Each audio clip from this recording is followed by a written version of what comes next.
السلام علیکم۔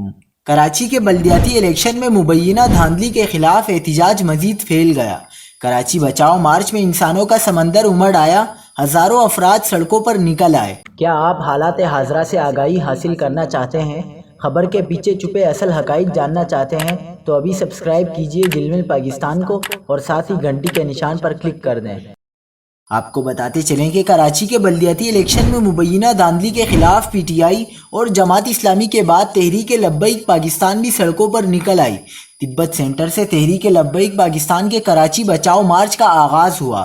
مارچ کے شرکاء ریگل چوک سے ہوتے ہوئے آگے بڑھے۔ اس دوران کارکنان کا جوش و خروش قابل دید رہا۔ صدر میں الیکشن کمیشن کے دفتر کے باہر تحریک لبیک پاکستان نے میدان لگا لیا۔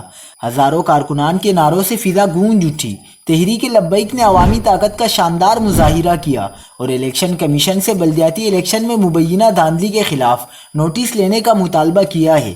مقررین نے کہا کہ اگر کراچی کے بلدیاتی الیکشن میں دھاندلی کا نوٹس نہ لیا گیا تو اگلا لائحہ عمل جلد دیں گے۔